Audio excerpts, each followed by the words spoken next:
अस्सलाम वालेकुम। आज हम बच्चों क्लास 10 के चैप्टर 14 की एक्सरसाइज को सॉल्व करेंगे।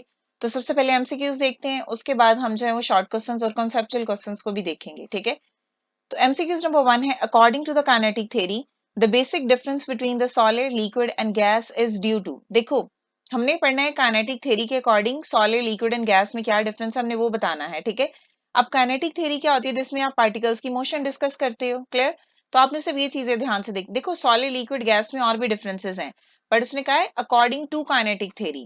तो यहाँ पे देखो जो सबसे ज्यादा नियरेस्ट आंसर होगा वो कौन सा है, the difference in the movement of the particles. Clear? तो इसका आंसर क्या आएगा, difference in the movement of the particles. अगर आप बी वाला देखो, the chemical property of the particle, तो लिक्विड सॉलिड एंड गैस की प्रॉपर्टी तो सेम ही होती है, जो केमिकल प्रॉपर्टी होती है, फिजिकल प्रॉपर्टी चेंज होती है ना। चारों में जो सबसे अप्रोप्रिएट आंसर है वो फर्स्ट वाला ही है, यानी काइनेटिक थ्योरी में आप पार्टिकल्स की मूवमेंट को डिस्कस करते हो कि सॉलिड लिक्विड एंड गैस जो है वो किस तरह मूव कर रहे होते हैं।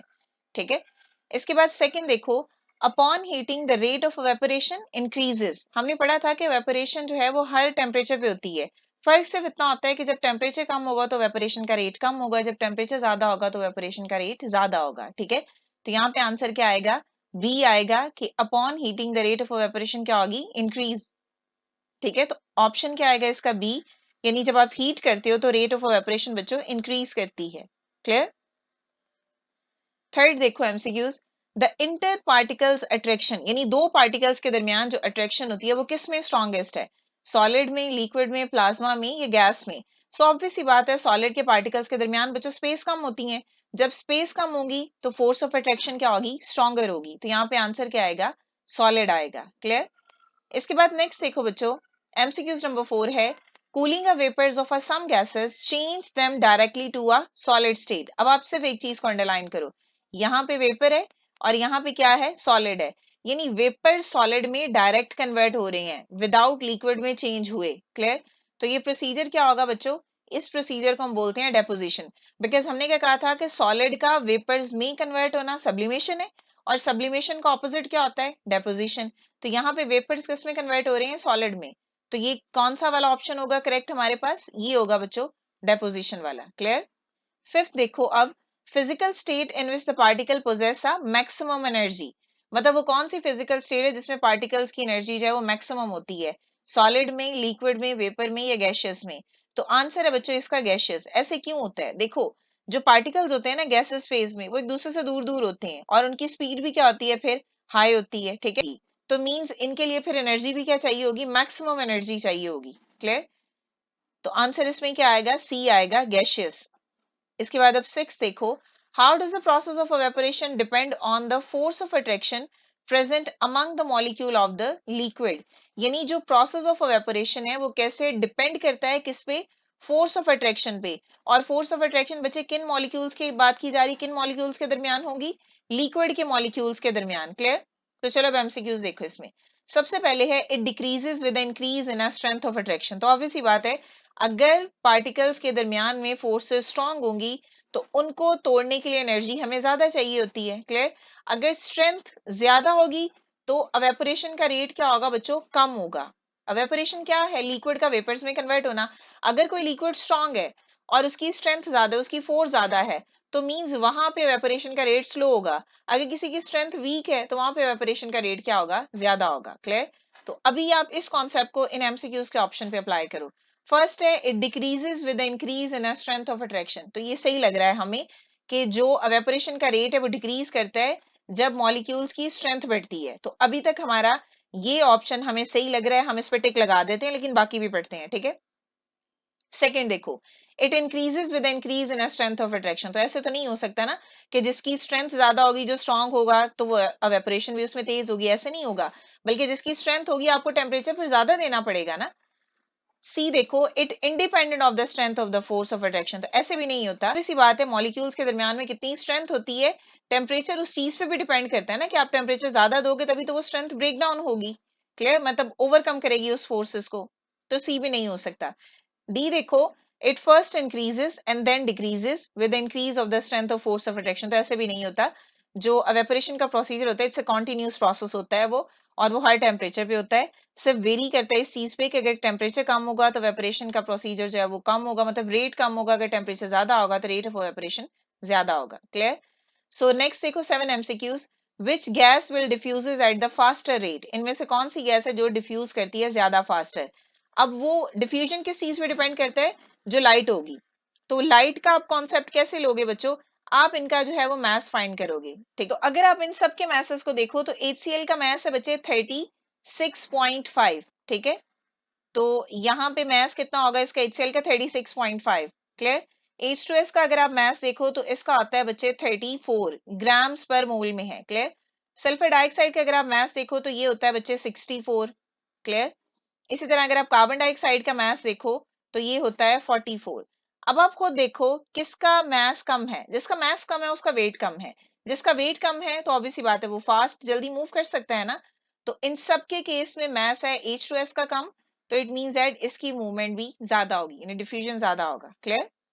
नेक्स्ट देखो 8 MCQs है बच्चों, phase changes in A and B, यानी ये A है और ये B है। तो आपने बताना है कि कौन सा प्रोसीजर यहाँ पे आएगा, आपने सिर्फ इसको देखना है। गैस कन्वर्ट हो रही है लिक्विड में, यानी गैस कंडेंस हो रही है, ठीक है। तो पहला तो ऑप्शन इन दोनों में से कोई हो सकता है, कंडेंसेशन, या ये वाली या सी वाली, ठीक है, या बी हो सकता है या सी हो सकता है। चलो एक तो ऑप्शन है कि हमारे पास पहले वाले प्रोसीजर में आएगा कंडेंसेशन। अब आप खुद बताओ, लिक्विड जब सॉलिड में कन्वर्ट हो रहा होगा, जैसे पानी है, पानी को अगर आप जमा रहे हो तो आप उसको फ्रीजर में रखोगे ना, तो मींस तब आप कौन सा कॉन्सेप्ट यूज करोगे, फ्रीजिंग का, बिकॉज मेल्टिंग तो नहीं हो रही। तो इसीलिए ये वाला ऑप्शन यहाँ से कट हो जाएगा, हमारे पास आंसर क्या आएगा यहाँ पे फिर सी, ठीक है। Gas to liquid condensation and liquid to solid freezing आ जाएगा, क्लियर हो गया, ठीक है। अब इसके बाद है बच्चे 9th MCQs। 9th MCQs में यहाँ पे क्या लिखा हुआ है, a student notice frost falling on the ground at 6:30 AM, ठीक है। जो बर्फ जो है वो गिर रही होती है, फ्रॉस्ट जो है वो गिर रही होती है 6:30 पे, एंड डिसअपेयरिंग बाय 8:30, और 8:30 का टाइम होता है तो वो फ्रॉस्ट डिसअपेयर हो जाती है। तो ऑब्वियस सी बात है फिर पोल्यूशन वगैरह भी उस टाइम पे आ जाती है, सूरज भी निकल आता है, उस टाइम पे हीट भी हो जाती है। तो सुबह के टाइम पे अर्ली मॉर्निंग में इतनी ज्यादा हीट नहीं होती, वो जो फ्रॉस्ट होती है, बर्फ होती है, वो पिघलती नहीं है ऐसे जितनी, ठीक है। So which phase change was responsible by changing the frost into a water vapours. तो कौन सी ये जो है वो स्टेटमेंट आएगी यहाँ पे, यानी फ्रॉस्ट का कन्वर्ट होना वेपर्स में, क्लियर। अब फ्रॉस्ट क्या है बच्चों, सॉलिड आइस, ठीक है। तो वो सॉलिड किस में कन्वर्ट हो रहा है, वेपर्स में, और दरमियान में लिक्विड की स्टेट क्या है, मिस है। इन सॉलिड का वेपर्स में डायरेक्ट कन्वर्ट होना, उस प्रोसीजर को हम क्या बोलते हैं, सब्लिमेशन, क्लियर। तो यहाँ पे आंसर क्या आएगा, सब्लिमेशन आएगा। तो ये थे इसके एमसीक्यूज हमने सॉल्व कर लिए हैं। अब इसके जो शॉर्ट क्वेश्चंस हैं और जो कॉन्सेप्चुअल क्वेश्चंस हैं उनके मैंने आंसर्स लिखे हैं, तो चलो उन आंसर्स को हम पढ़ते हैं। हम शॉर्ट क्वेश्चंस और कॉन्सेप्चुअल क्वेश्चंस देखेंगे चैप्टर 14 के। तो यहाँ पे मैंने क्वेश्चंस के साथ आंसर्स भी लिखे हैं, आपने इसको नोट कर लेना है और इसको याद कर लेना है, क्लियर। तो चलो इसको पढ़ते हैं। सबसे पहले क्वेश्चन नंबर 1 है शॉर्ट क्वेश्चन में, from where does the energy come when the liquid evaporate. आपको याद होगा बच्चों, जब हमने एवेपोरेशन का प्रोसीजर पढ़ा था तो हमने वहां पे भी कहा था कि जो लिक्विड के पार्टिकल्स हैं वो एनर्जी कहाँ से लेते हैं, वो एनर्जी लेते हैं विद इन द सब्सटेंस, ठीक है। और फिर उसके बाद जो है वो सराउंडिंग से एनर्जी ले लेते हैं, मींस इनको कोई एक्सटर्नल एनर्जी की जरूरत नहीं होती एवेपोरेशन के लिए, ठीक है, एवेपोरेट होने के लिए।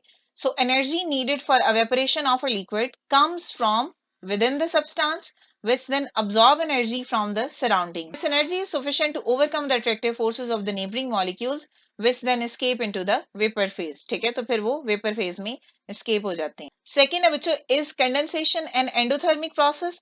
क्या कंडेंसेशन जो है वो एंडोथर्मिक प्रोसेस है? कंडेंसेशन में पहले होता क्या है, पहले आप ये देखो कि एवेपोरेशन में जो लिक्विड वेपर में कन्वर्ट होता है, कंडेंसेशन में वेपर्स वापस लिक्विड में बच्चों आ जाते हैं, यानी वेपर्स का कन्वर्ट होना किसमें, लिक्विड में। तो वेपर्स में एनर्जी होती है हाई, जब वो लिक्विड में आएंगे तो वो एनर्जी को क्या कर रहे हैं, अमिट कर रहे हैं। और रिमूवल ऑफ एनर्जी या इवॉल्व ऑफ एनर्जी बच्चों क्या होता है, एक्सोथर्मिक रिएक्शन। तो यहीं से हमने आंसर बता दिया कि ये जो कंडेंसेशन है ये एंडोथर्मिक प्रोसेस नहीं है, बल्कि क्या है, एक्सोथर्मिक प्रोसेस है, क्लियर। तो यही आंसर इसका यहाँ पे लिखा हुआ है, no condensation is an exothermic process. क्यों, बिकॉज इट रिलीज एनर्जी और heat to its surrounding as a gas molecule transition to the more ordered liquid state. जब वेपर फेज से लिक्विड में वो आएंगे तो एनर्जी को क्या कर रहे हैं बच्चों, रिलीज कर रहे हैं। Phase change, water vapour loses energy to the cooler surface, ठीक है। तो वेपर फेज में क्या होगा कि जो एनर्जी होगी वो एनर्जी क्या करेंगे, रिलीज करेंगे और कूलर सरफेस में आ जाएंगे, यानी लिक्विड में आ जाएंगे, ठीक है। तो रिड्यूस कर रहे हैं क्या, kinetic energy of the molecule and enable them to bond together, और इस काबिल बना रहे हैं कि वो लिक्विड की फॉर्म में एक दूसरे के साथ जुड़ जाएं, बिकॉज वेपर में वो एक दूसरे से दूर दूर होंगे ना, क्लियर। नेक्स्ट है बच्चों question number 3, Why naphthalene balls used to repel the insect disappear after some time? Insects को रिपेल करने के लिए कपड़ों के ऊपर जो है जो इंसेक्ट्स होते हैं उनको रिपेल करने के लिए हम नेफ्थलीन के बॉल्स यानी व्हाइट क्रिस्टलाइन बॉल यूज करते हैं। अब वो कुछ टाइम के बाद डिसअपेयर क्यों हो जाते हैं, उसका रीजन क्या है, क्यों? Because naphthalene ball disappear over a time because they undergo a process of sublimation, क्योंकि उनके अंदर जो है वो सब्लिमेशन का प्रोसेस होता है। सॉलिड जो है वो डायरेक्टली सब्लिमाइन हो जाता है वेपर्स में, लिक्विड में नहीं आते। क्लियर? नेक्स्ट क्वेश्चन है बच्चों, why does temperature remain constant during the phase change? तो जब हमने चैप्टर पढ़ा है तो वहां पे बड़ा डिटेल में टॉपिक पढ़ा था कि आखिर जो है वो टेम्परेचर बढ़ता क्यों नहीं है सिस्टम का। देखो, चाहे आप जो है वो बॉइलिंग का कॉन्सेप्ट देख लो या चाहे मेल्टिंग का कॉन्सेप्ट देख लो। फॉर एग्जाम्पल आपके पास बच्चों आइस है, आइस को आपने जो है वो मेल्ट करना शुरू किया है, ठीक है।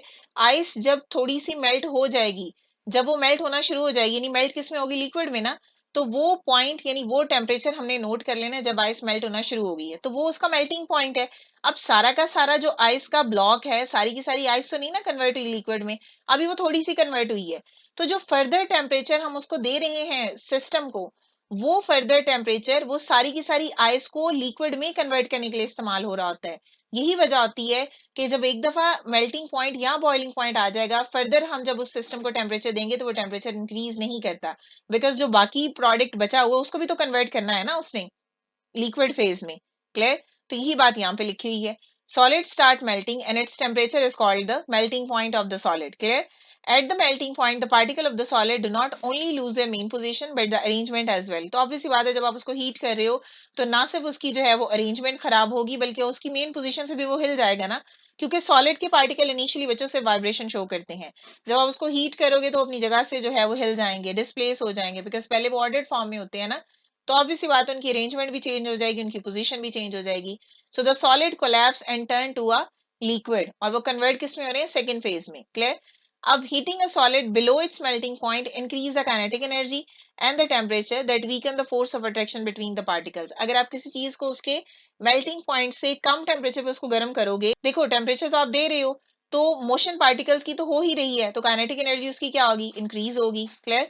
और आहिस्ता आहिस्ता जो पार्टिकल्स के दरमियान में फोर्सेस हैं वो क्या होंगी, वीकर होती जाएंगी। अब अगर आप फर्दर हीटिंग देते हो सॉलिड को, after it has started melting does not increase the temperature. Clear? ऐसा क्यों होता है? फर्दर जब आप हीट कर रहे हो, जब एक दफा मेल्टिंग पॉइंट आ गया, आपने उसको फर्दर टेम्परेचर दिया, तो आखिर टेम्परेचर बढ़ता क्यों नहीं है? क्योंकि जो आप टेम्परेचर दे रहे हो, वो जो एक फेज के बाकी पार्टिकल्स बचे हैं वो टेम्परेचर उनको कन्वर्ट करने के लिए इस्तेमाल हो जाता है। ठीक है? So instead all the heat provided at this moment is utilized to convert the solid into its liquid. So यही वजह है कि टेम्परेचर जो है वो इंक्रीज नहीं होता। नेक्स्ट है, is it possible to compress a liquid like a gas? And obviously gas में स्पेस ज्यादा होती है, उनमें कंप्रेशन ज्यादा होगा। लिक्विड में गैस के मुकाबले में स्पेस कम होती है, बट हम ये नहीं कह सकते कि उनमें कंप्रेशन होता ही नहीं है। वो शो कर सकते हैं बट वो थोड़ा सा शो करेंगे, लेकिन स्लाइटली कंप्रेशन शो होगा, गैस की तरह नहीं होगा। Yes, liquid can be compressed but only slightly. Clear? It cannot be compressed like a gases. तो गैस की तरह ही compress नहीं कर सकते। So can we change the temperature at which the water boils in an experiment in your lab? क्या ऐसे possible है कि हम जो वाटर का जो बॉइलिंग पॉइंट का टेम्परेचर है वो चेंज कर सकें, मतलब अगर हम लैब में एक्सपेरिमेंट करें? Yes it can be, but वो कैसे हो सकता है? Bye changing the external pressure. अगर आप एक्सटर्नल प्रेशर को चेंज कर दो, तो ये दो ऑप्शन बच्चों लिखे हुए हैं, या अगर आप लोअर कर दो एक्सटर्नल प्रेशर को, या आप एक्सटर्नल प्रेशर को बढ़ा दो। देखो आप कंडीशन चेंज कर रहे हो ना, आप एक लैब में क्लोज सिस्टम में उसका एनवायरनमेंट चेंज कर रहे हो, तो जब आप एनवायरनमेंट चेंज करोगे तो आप अपना सूटेबल प्रोडक्ट जो है वो उसके अकॉर्डिंग ले सकते हो। फर्स्ट वन में है बाय लोअरिंग द प्रेशर। अगर हम जो है वो प्रेशर को लो कर दें, मतलब इससे होगा क्या, बॉइलिंग पॉइंट जो है वो लो हो जाएगा। आपको याद होगा जब हमने इफेक्ट्स पढ़ा था एक्सटर्नल प्रेशर का on the rate of evaporation and boiling, वहां पे हमने एग्जांपल ली थी कि जो बॉइलिंग पॉइंट है वाटर का वो कराची में होता है 100 डिग्री सेल्सियस, और मरी में ये बॉइलिंग पॉइंट 98 होता है। क्यों होता है ऐसे? बिकॉज मरी में एक्सटर्नल प्रेशर लो होता है। तो जब आप एक्सटर्नल प्रेशर लो करोगे तो आप इससे बॉइलिंग पॉइंट भी लो कर सकते हो, जब आप एक्सटर्नल प्रेशर बढ़ा दोगे तो आप इससे बॉइलिंग पॉइंट भी इंक्रीज कर सकते हो। Clear? So by using a vacuum pump to reduce the air pressure, vacuum pump को हम यूज करेंगे और एयर प्रेशर को क्या कर देंगे बच्चों, रिड्यूस कर देंगे, यानी इससे बाहर का प्रेशर कम हो जाएगा। Water can be made to boil at the room temperature और इवन अ लोअर, और इससे होगा कि आज वाटर है वो रूम टेम्परेचर पे या उससे भी कम टेम्परेचर पे बॉयल हो जाएगा। क्लियर हो गया? मैं बार बार आपको बता रही हूँ, अगर आप एक्सटर्नल प्रेशर बच्चों लो करते हो तो बॉइलिंग पॉइंट भी क्या हो जाता है, लो हो जाता है, बिकॉज इनका डायरेक्ट रिलेशन होता है। ठीक है, अब अगर आप एक्सटर्नल प्रेशर बच्चों बढ़ा दो तो इससे बॉइलिंग पॉइंट भी क्या होगा, बढ़ेगा। So using a pressure cooker और अ सील्ड वेजल, जैसे हम खाना वगैरह बनाते हैं घरों में, प्रेशर कुकर इस्तेमाल करते हैं, तो हम क्या कर रहे होते हैं, बेसिकली हम प्रेशर बढ़ा रहे होते हैं। Clear? You can increase the pressure, force the water to reach the higher temperature. Water को फोर्स कर रहे हैं कि वो किस टेम्परेचर पे पहुंच जाए, हाई टेम्परेचर पे पहुंच जाए। ठीक है, before it can turn into a steam, और इससे टेम्परेचर कितना हो सकता है, 105 डिग्री सेल्सियस तक हो सकता है। क्लियर? तो आंसर यहाँ पे क्या होगा कि yes you can change the temperature, आप टेम्परेचर चेंज कर सकते हो। कैसे? Bye changing the external pressure, आप एक्सटर्नल प्रेशर को चेंज करके। क्लियर? तो ये दो ऑप्शन है कि एक्सटर्नल प्रेशर आप कम कर दो या बढ़ा दो, तो इससे बॉइलिंग पॉइंट पे क्या फर्क पड़ेगा। क्लियर हो गया? नेक्स्ट है बच्चों 7 question, in which season the wet clothes get dry after a relatively a longer time. किस मौसम में होता है कि जो गीले कपड़े होते हैं वो देर से सूखते हैं। तो आप अगर वैसे भी जनरली भी देखो तो सर्दियों में कपड़ों को सूखने में टाइम लगता है as compare to summer season, because in winter the temperature is low and the humidity is low, नमी कम हो जाती है। टेम्परेचर कम होगा तो नमी क्या होगी बच्चों, कम होगी। ह्यूमिडिटी बोलते हैं नमी को, हवा में जो नमी होती है। Because of the cold wind, ठंडी हवा की वजह से टेम्परेचर भी कम हो जाता है और ह्यूमिडिटी भी कम हो जाती है। And the slow down the process of the evaporation, और ये होगा क्या, फिर वेपोरेशन का प्रोसीजर हो जाएगा slow. So that's why cloth dry faster in a summer in comparison with the winter. मतलब जो गर्मियों में कपड़े जो हैं वो ये वजह होती है कि जल्दी सूख जाते हैं, बिकॉज टेम्परेचर ज्यादा आता है, अब वेपोरेशन फिर ज्यादा होगी। क्लियर? तो वो कॉन्सेप्ट देखो, टेम्परेचर और वेपोरेशन का रिलेशन आ गया ना, कि evaporation is directly proportional to temperature. अगर टेम्परेचर ज्यादा तो रेट ऑफ एवेपोरेशन ज्यादा, और अगर टेम्परेचर कम तो रेट ऑफ एवेपोरेशन कम होगा। नेक्स्ट है when the solid is heated, जब आप सॉलिड को हीट करते हो, what happen to its particles which are vibrating, तो उसके पार्टिकल्स के साथ क्या होता है जो वाइब्रेट कर रहे होते हैं। क्लियर? इनिशियली हमने कहा है ना कि सॉलिड के पार्टिकल्स कॉम्पैक्ट फॉर्म में होते हैं, अरेंज्ड होते हैं। ठीक है, तो उनमें जो मूवमेंट होती है वो जस्ट वाइब्रेशनल मोशन ही होती है। अब जब आप उसको हीट करोगे तो वो वाइब्रेशन मोशन क्या हो जाएगी, ब्रेक हो जाएगी, उसके पार्टिकल्स अपनी जगह से जो है वो हिल जाएंगे। क्लियर? सो यहाँ पे देखो इसका answer, the physical state of the solid substance can be change bye simple heating. Heating increase the kinetic energy of the particles and they start vibrating at a higher frequency. जब आप उसको heat करोगे तो basically kinetic energy बढ़ रही है, particles की movement बढ़ रही है, और इससे क्या होगा कि वो हाई फ्रीक्वेंसी से वाइब्रेट करना शुरू हो जाएंगे, तेज तेज वाइब्रेशन करेंगे। अगर आप उसको मजीद एनर्जी दोगे तो फिर क्या होगा कि वो पार्टिकल्स कोलैप्स हो जाएंगे, वो टूट जाएंगे। Clear? So as the particular temperature, the vibration motion becomes so fast that it overcomes the cohesive forces. दो पार्टिकल्स के दरमियान में जो फोर्सेस होंगी वो cohesive forces हैं। वाइब्रेशन इतनी ज्यादा हो जाती है कि वो cohesive forces से भी ज्यादा बढ़ जाएगी। फिर क्या होगा, पार्टिकल्स जो हैं वो ब्रेक डाउन होना शुरू हो जाएंगे। As a result the solid start melting and this temperature is called the melting point of the solid. Clear? So at the melting point, the particles of the solid do not only lose their main position, वो just अपनी position से ही नहीं हिलते, बल्कि उनकी जो arrangement है वो भी डिस्टर्ब हो जाती है। Clear? But the arrangement as well, the solid collapse and turn to a liquid. Clear है? तो ये इसका आंसर है।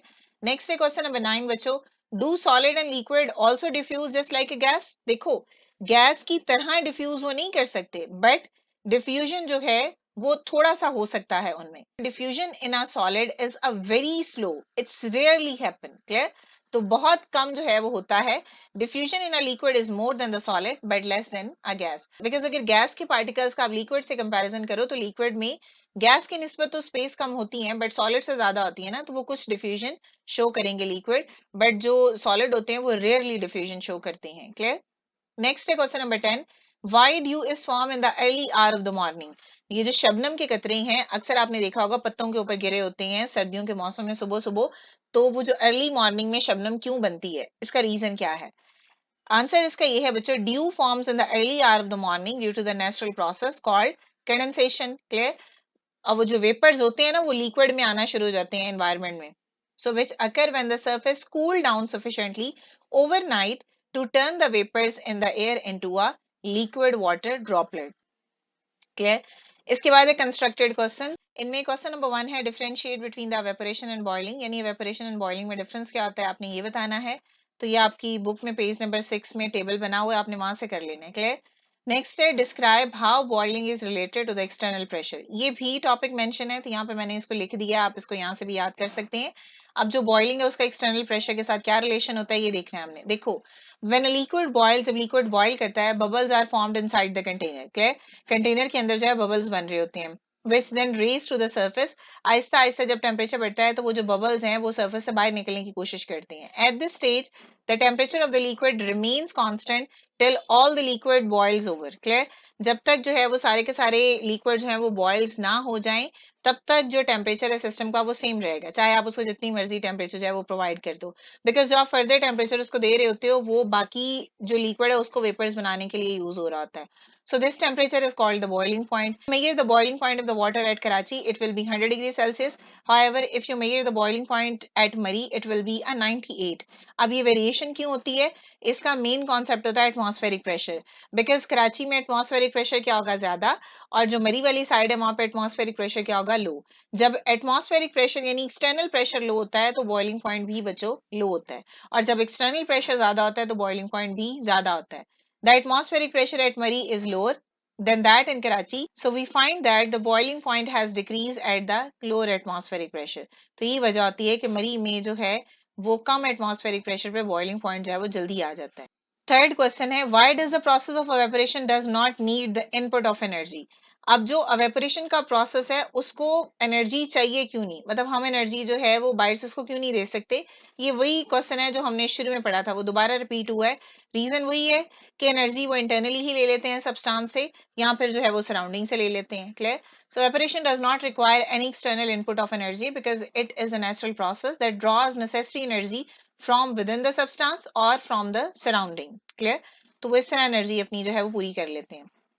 नेक्स्ट है बच्चों, why the heating and cooling curves for the phase change adopt the same pathway. हमने जब long question ये पढ़ा था, अगर आपने टॉपिक जो है वो देखा हो, लेक्चर देखा हो, तो वहां पे हमने पढ़ा था कि जो ए से एफ तक की कर्व है उसको हम क्या बोलते हैं, हीटिंग कर्व। और जो एफ से जब हम वापस आएंगे तो उसको हम बोलते हैं कूलिंग कर्व। तो उसने कहा है कि ऐसे क्यों होता है कि दोनों का पाथवे सेम हो। अब उसका रीजन ये है, heating and cooling curves for the phase changes follow the same pathway because they represent the exact same physical state and intermediate mixture at the specific temperature। हम जो है वो एक फेज हमारे पास A2 जो F है वो क्या है, वो है हीटिंग कर्व।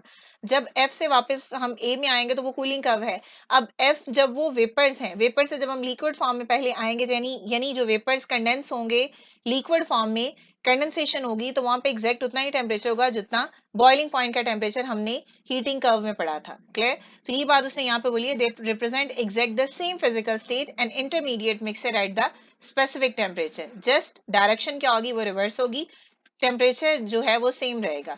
अगर आप इस क्वेश्चन को समझना चाह रहे हो ना, तो इसकी समझ आपको तभी आएगी जब आपने इससे रिलेटेड लेक्चर जो है वो कर्व्स का लिया होगा। क्लियर?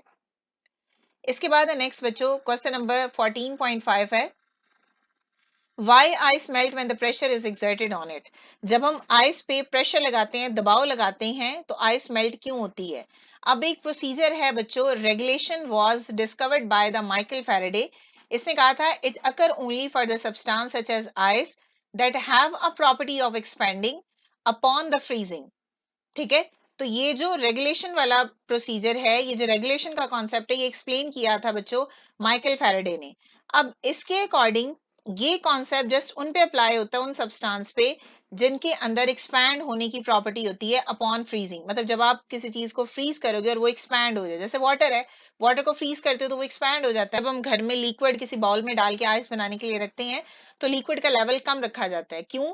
क्योंकि जब वो सॉलिड में कन्वर्ट होगा फिर वो एक्सपैंड हो जाता है, वो ऊपर आ जाता है, एरिया ज्यादा कवर कर लेता है। Clear? So for the melting point of those substances decrease with the increase the external pressure। और इन substance का melting point जो है वो decrease होता है जब आप उस पे external pressure जो है वो apply कर देते हो। क्लियर? सो जो मेल्टिंग पॉइंट है आइस का वो फॉल कर जाता है by 0.0072 degree Celsius by the additional atmospheric pressure. मतलब जितना आप एडिशनल एटमॉस्फेरिक प्रेशर ऐड करोगे इतना मेल्टिंग पॉइंट जो है वो रिड्यूस होता जाएगा। क्लियर? इसके बाद नेक्स्ट है बच्चों, I think it's last question chapter का 14.6 है, why do phase changes occur. Phase changes होते क्यों हैं? Phase changes occur when the energy is added और remove causing the particle to move faster or slower by changing the strength of the intermolecular forces holding them together। Clear? यानी जो phase change है वो कब होता है, जब कोई पार्टिकल जो है वो एनर्जी अब्सॉर्ब कर रहा है रिमूव कर रहा है, ठीक है, उसकी मोशन तेज है, हल्की है, इसके अकॉर्डिंग उसकी स्ट्रेंथ क्या है, तो इस चीज पे जो है वो फेज चेंजेस अकर हो रहे होते हैं। क्लियर? द फिजिकल ट्रांजिशन यानी melting, freezing, boiling, condensation, sublimation or deposition allow the substance to reach a more stable state at the specific temperature and pressure. Clear? तो ये बच्चों चैप्टर 14 की एक्सरसाइज थी। आई होप कि आपको questions clear हो गए होंगे। अगर स्टिल कोई भी क्वेश्चन है, कोई भी प्रॉब्लम है, तो आप कमेंट कर सकते हैं। नेक्स्ट वीडियो तक के लिए अल्लाह हाफिज।